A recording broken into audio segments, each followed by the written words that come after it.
Reverend Dr. Suzi Schadle. I'm the minister here at Suncoast. I welcome you along with all the other welcomes that we almost missed. I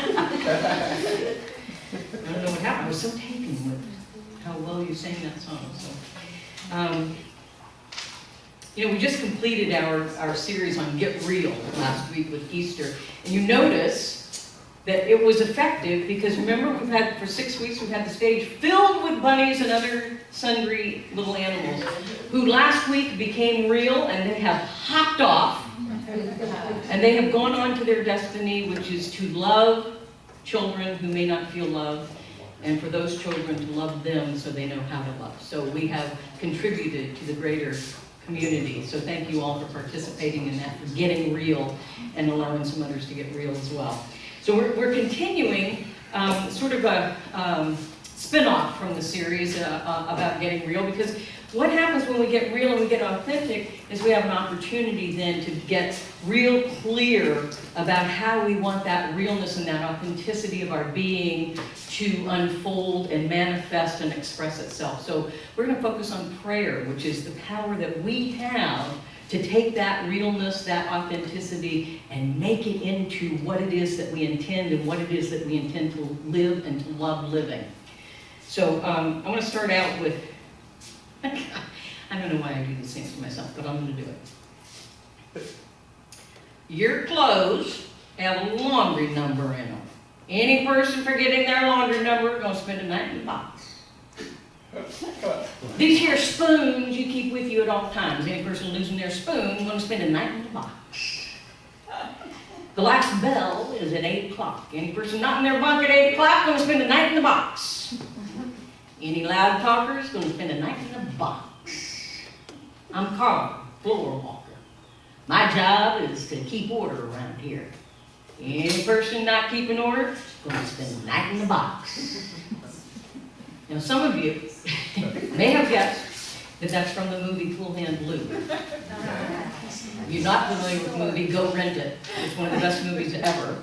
It stars Paul Newman, who plays the role of a young man who is a veteran from war, and he comes home and does something stupid and gets put into a very horrible southern prison for a very long time, for a very minor offense, and it's a very powerful story.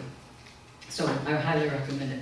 Now, while none of us may actually be in a southern prison right now of the size and shape of Cool Hand Luke's experience, we have to ask ourselves, it's a good idea to ask ourselves, what limiting thoughts and beliefs are we allowing to imprison us in a southern prison of our own? How many nights are we spending in the box and not letting ourselves out? It's an important question, just as the movie is an important movie. And I do recommend it. It's a very spiritual movie. You'll learn a lot from it. So what are the ways that we are keeping ourselves in prison? And what are the ways that we're putting ourselves in a small box that we don't allow ourselves out of? The warden at Luke's prison goes on to say, you got to get your mind right. You've got to get your mind right. And that's so true. That's incredible wisdom for us to pay attention to. And spiritual mind treatment, or affirmative prayer, is the time and the process that is necessary for us to move our consciousness, to change our minds, to get our minds right. To get ourselves in alignment, get our thinking and our minds in alignment with divine mind, with spirit itself. And spiritual mind treatment, or affirmative prayer, helps us to release all of those fears and doubts and limitations that we imprison ourselves with. It helps us to release all of that and create a clean slate upon which we can build the life that we truly want to live, where we can come into full realization of spirit expressing itself as us, in, through, and as us. The only way that spirit has to express is in, through, and as us. We are a necessary part of that equation. Without it, nothing happens. And we live in a universe that is infinite with possibility. So the sky's the limit. Your imagination is the limit. Whatever it is that you can dream and conceive and believe in, you can have, you can experience that. And there is a power for good in this unlimited universe. A power for good, and we can use it. And that power for good uses us to be fully expressed in the world, to make the world a better place, to create a world in which we love to live our lives. The experience and the expression of that infinite possibility must flow through us in order to manifest for us. There's not some magical thing outside of us that makes good stuff happen. It must come through us to manifest for us.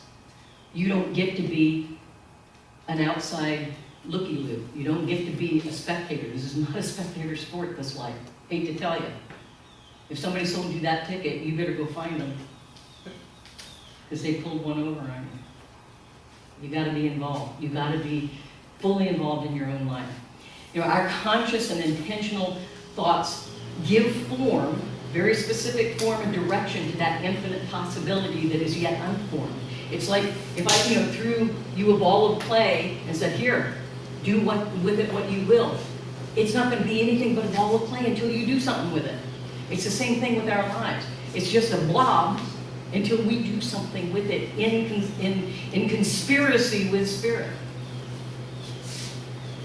But it's amazing that we don't just, pop out of the oven and know exactly how to do all that. What we seem to pick up and learn very easily are bad habits.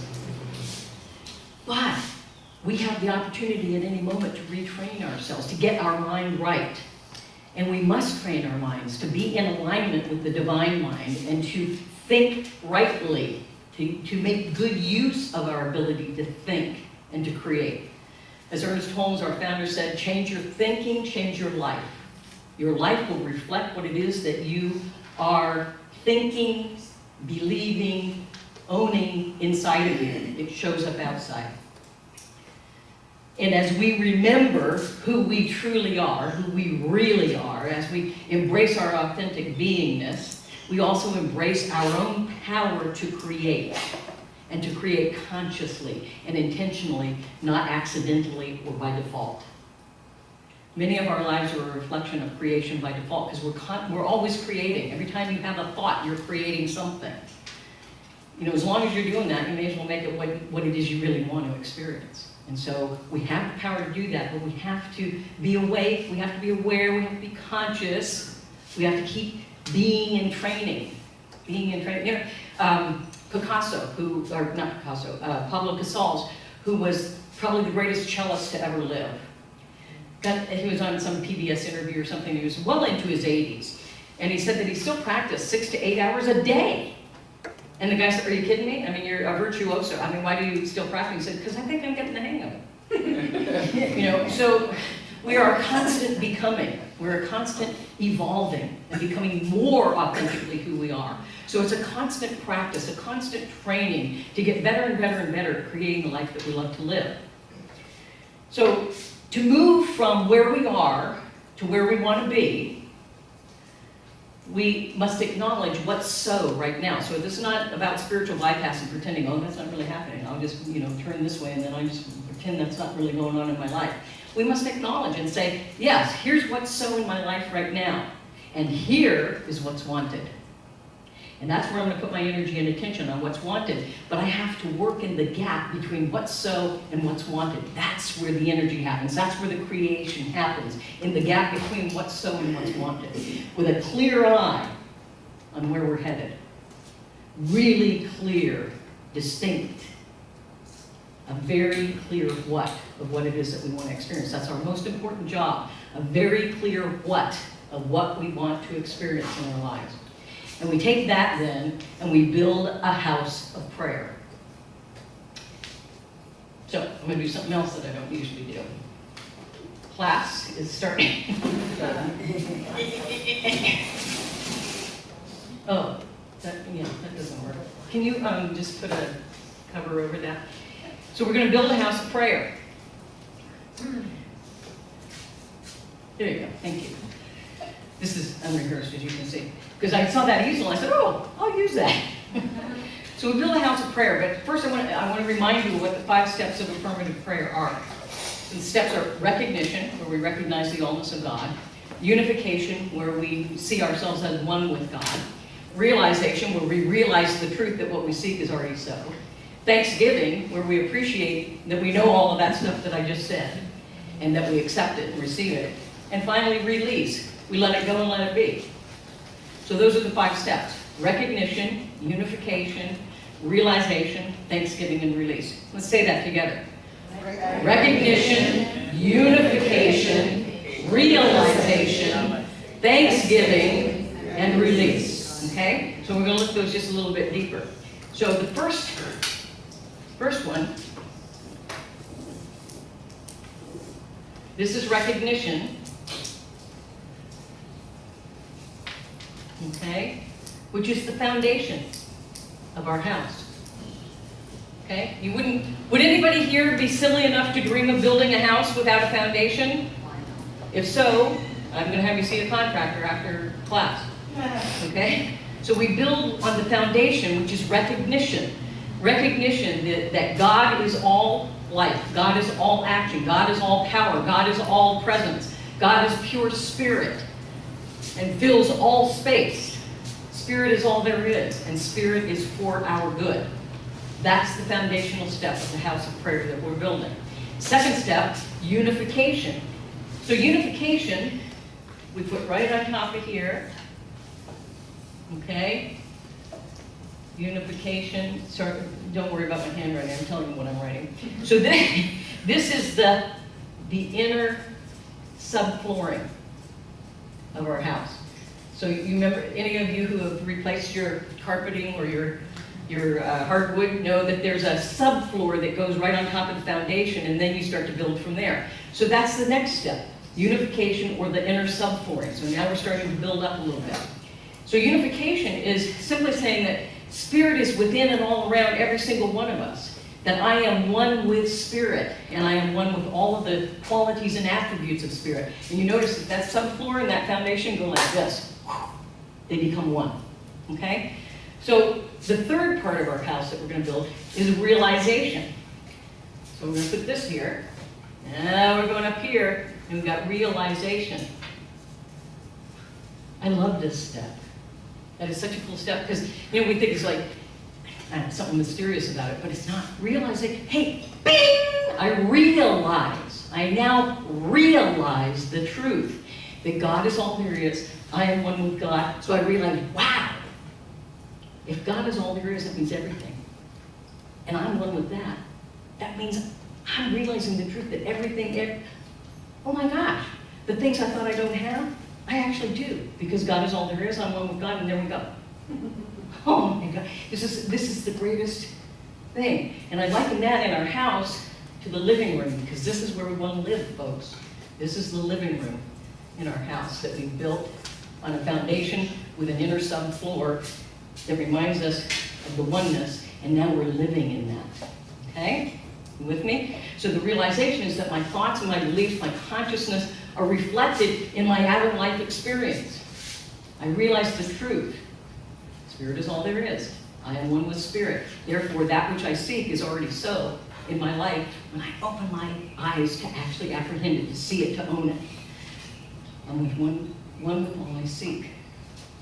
And I live the experience of that right now in my living room. Okay, so the next thing we build is Thanksgiving. Now, I don't know about you, but when I get that God is all there is, I am one with God, I realize that that which I seek is already so when I open to receive it and be it, to allow it to come through me. I can't help but get grateful, my friends. I cannot help but get grateful. I like to get that to a place where I'm now at peace. I don't have to agonize, like, oh gosh, we live my life and really what we live. I'm now at peace, and I'm grateful about it. So I liken this to my quiet room, or my meditation room. I have a little meditation space in where I live. So now I've built on a foundation, the inner floor, one with that foundation, and the realization I'm living in the truth, and now I'm grateful for it. in the peace and the surrender of that gratitude. Make sense? Yeah. So I'm grateful because when we recognize all of that, we realize the truth. We realize that truth, and we are grateful for our awareness, not of the things that come to us. We're grateful for our realization of the truth. We are grateful that we are awake and aware now and open to receive. That's the gratitude. And the final step, the final portion of our house, we're about to complete the house, is the release. And so in release, I liken these to the upstairs bedrooms. And the reason being that when we release, we no longer think about, oh, I gotta agonize over this, no, we're releasing, we're letting go, because we already know that God is all there is, that I am one with God. And I realize that that which I seek is already so, as I open to receive it. I am so grateful for that, and now I just let it go. I got no worries, folks. I am resting in God. I am resting in spirit in that bedroom of my house of prayer. Make sense? And so I let it go, and I move on into living the life that I love to live, because I have built a house of prayer. I have been an active participant in the creation of my life and my life experience. Our founder, Dr. Ernest Holmes, wrote, we should work not with anxiety, but with expectancy, not by coercion, but with conviction, not through compulsion, but in a state of conscious recognition and receptivity. The veil between spirit and matter is very thin. The invisible passes into visibility through our faith in it. So you see what I'm saying? It is all up to you. That's also a line from Full Handle It, by the way. I just realized the word standard says, it is all up to you. You got to get your mind right. And I'm telling you that same thing. You got to get your mind right. It is all up to you. That's the power that you have. That is the possibility that exists in your life. So I want to close that, having evolved from Southern prison Cool Hand Luke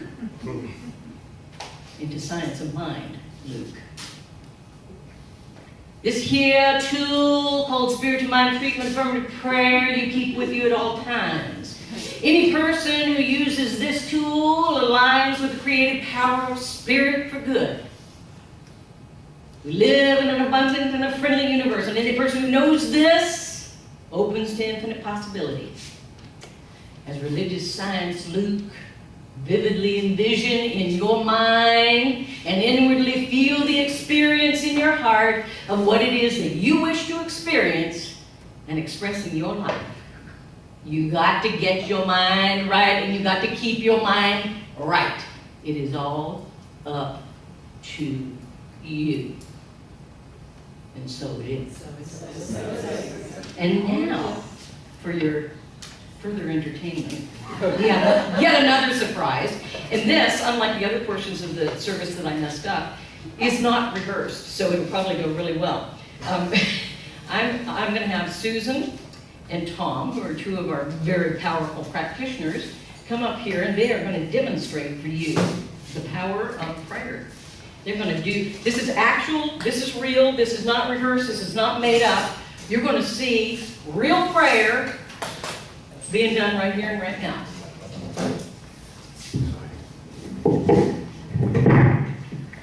I've got this one.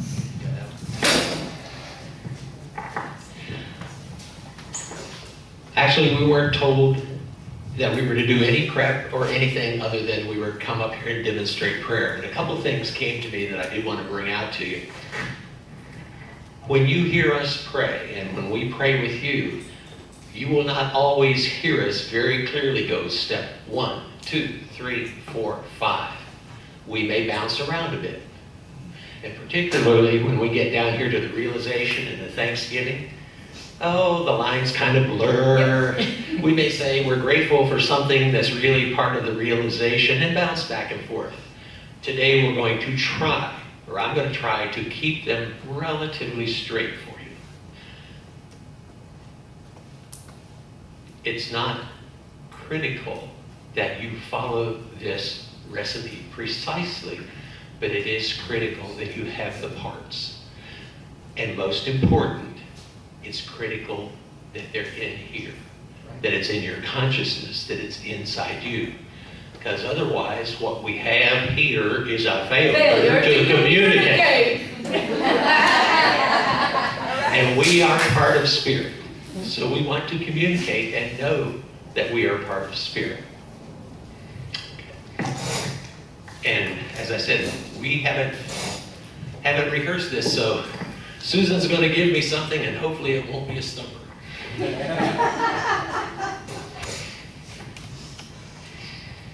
Susan, how are you today? How can I help you? Well, I felt like I needed to see a practitioner today, Tom, because I had something come up in my life that I'm feeling a lot of anxiety about. And I know the steps and I know how to do spiritual mind treatment, but I've had some fear surrounding this and anxiety, and when I try to go through the prayer myself, the fear pops up saying, well, maybe this won't happen, maybe this won't work out, maybe the worst will happen. And so I've really felt kind of stuck, and that's why I felt like I needed to see a practitioner. Okay. I went to the doctor last week, and it was just for a routine checkup. I mean, I went to the gym first, went to the doctor, just kind of skipped in, and he told me how healthy I was and how good I was doing, and then he said, I don't even think I'll do a complete physical, you're so healthy. He just started checking a few things, and then he said, ooh. And I said, I don't like the sound of that, ooh. That is a scary part, isn't it? It was scary, and he said I needed a CT scan right away to check for something. That he said it could be nothing or it could be something. I don't want you to worry about it, but yes, right away I started worrying, and with my hospice background, I only know the bad results, so that was immediately where my mind went to. And then I got to the scheduling part. I had to call to get the appointment, and he had said right away, and he kept saying, I want you to take care of this right away. And I said, I will. And right away to these scan centers means sometime in the next couple months. And it was like, no, you don't understand. I can't wait a couple of months. This is immediate. So anyway, I had some challenges which just upped my anxiety. And I haven't been able to, I have moments of peace, but a lot of my time is spent in thinking of the future and building what could possibly be and being fearful about that, carrying it quite far out. And I know I'm not thinking right, and I don't want to be doing this, but when I sit down and get quiet, that's where my mind goes. And even going to sleep, I do a meditation that all is well, I'm relaxed, I go to sleep, and I wake up in the middle of the night thinking about it. So I need some help about anxiety and the right outcome on this procedure, that any medical care that I need is easy, that it flows to me easily, that there's nothing to be concerned about. So it's really my anxiety and my fear and my crazy thinking right now that's getting in the way. And I'm fussing at myself because I say, you shouldn't be thinking this way, Susan. You need to release this. You know the steps of prayer. You shouldn't be doing this. But the truth is that I am doing it. Well, you're being very human, but you're being very honest, and that's important. It's always a mind bender and a head scratcher when somebody says to you, ooh, or oh my goodness, and then says, but I don't want you to worry about it. We're human, and we are going to be concerned about it. But one of the things we want to do in affirmative prayer is we are reaffirming the truth. So we want to look at the positive aspects of things. So rather than praying about the stress and anxiety, would it be safe to you to say that what we're looking for is peace around that issue? Peace is how I want to live my life, yes. And maybe, what about some ease and grace around the procedure itself, and then health and wholeness? ease and grace and releasing anxiety about any waiting that needs to be done. I'm like picturing waiting to get the results, waiting to schedule if there's another test. You know, the waiting is really making me crazy. I understand completely. Okay, how about let's close our outer eyes and let's turn within. Knowing that there's only one source of all that is, one first cause of all creation. And I know that source, that first cause is God, the divine presence and spirit of the universe. And I know that God is all powerful, all knowing, all seeing, all loving, always present, always faithful, always truthful. And I know that God is whole, perfect, and complete. That God is the ultimate truth. And I know that I am one with God, created by God out of the very substance of itself. But I know also that Susan is one with God. And she's more than created just in the image and likeness of God. She too is created by God out of the very substance of itself. And there is no place where Susan is that God is not. For Susan is a unique, individualized expression of that infinite field of love energy that I know is God. And all that Susan is God. But Susan is not all that God is. And from this place of knowing, from this place of oneness, I speak this word, anchoring it solidly in the truth of the divine, knowing that as God is perfect, whole, and complete, so is Susan at her very essence, perfect, whole, and complete. And as God is the existence of perfect peace, so is Susan the manifestation of perfect peace. And so I know for Susan, wholeness. I know for Susan, health. I know that this course of treatment with these tests and waiting for the results all unfolds with ease and grace. For the universe unfolds with ease and grace. So does Susan's life unfold with ease and grace. And I know that there is a peace in Susan that surrounds this issue, and that she sits at peace during that time of unknowing from this moment through the tests, through the waiting until the test results. That she is looking at that period of unknowing as a period of growth, as a period of her spiritual development.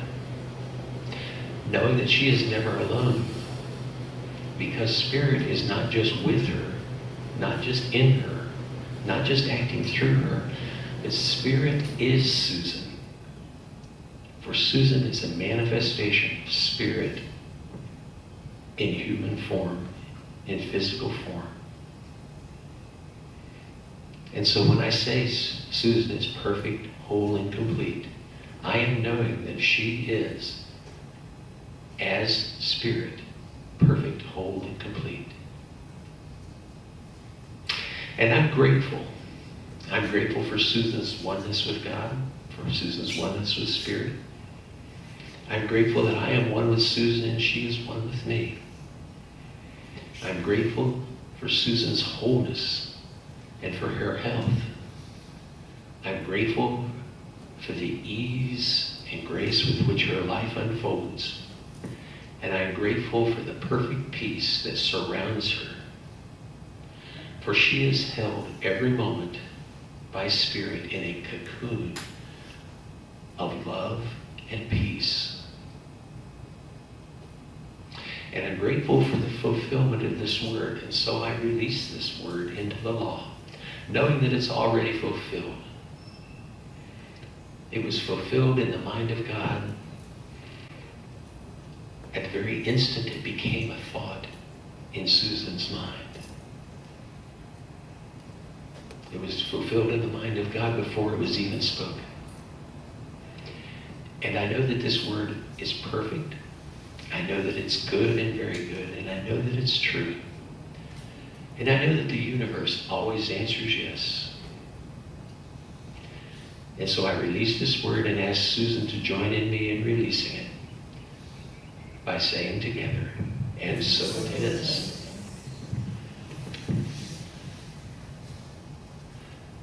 And I know that it's going to be a wonderful result for you.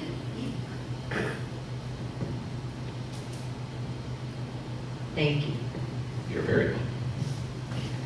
And I'm feeling like I have tears now because I think where I get blocked is remembering that God is expressing through me, as me, and that's who I am. And when I remember that, I know I'm not alone. Yeah. So thank you both for that. That was real. Yeah, go ahead. Wow, the power of prayer.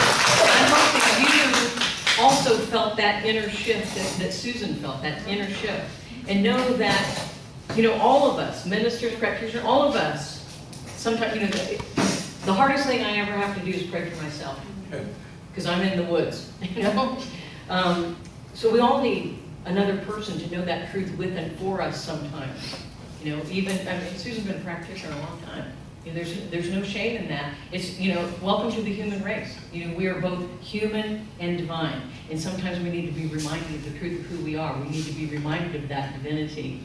And to know that we are in the power of the Spirit. So I hope you felt that inner shift when, because I could feel the anxiety as you shared. And then I felt my own shoulders even just sort of releasing. So that's the power of prayer. And you will feel that inner shift whether someone else is praying with and for you, or you're praying with and for another person, or you're praying for yourself. I'm not totally not able to pray for myself. It's just, it's more powerful when I enlist the services of another person to know that truth with me. So I hope this has been an opportunity for you to see in real life and real time the power of prayer, because this is probably the most powerful thing that this teaching has to offer you and to offer the world. This is a very, very powerful spiritual technology that Ernest Holmes came up with that is the core of our teaching, and it's available to each and every one of us. And I hope you come back next week and tell friends to come back next week, because we're going to look at another way of looking at prayer in depth, and we're going to do some more prayer, and next week we'll get you all involved. The whole community will be involved in a community prayer for the whole community. So be here for that. It'll be another powerful experience, and I want to, it's the difference between a garden hose and a fire hose. That's the power of prayer as a community, and it's been proven actually that when people are in prayer at the same time all over the world for certain things. In fact, they did an experiment in Washington, D.C. at a time that there was a very, very high crime rate. And they engaged, I can't tell you how many thousands of people to be in prayer around that at the same time. And they did that over a period of time, and the murder rate went way, way, way, way down. The crime rate went way, way, way, way down. So they likened it to that. They tried that experiment in other places, and it has had a powerful impact. So that's the power of prayer, individually, collectively, in the world, globally, cosmically. Let's know that we have that power within us, but you got to get your mind right, and we cannot have failure to communicate with the Spirit. So I want to thank my practitioners, because I did let them know that they'd be participating, but it was the real deal. I wanted you to see the real deal. So thank you so much, and thank you all, and so it is.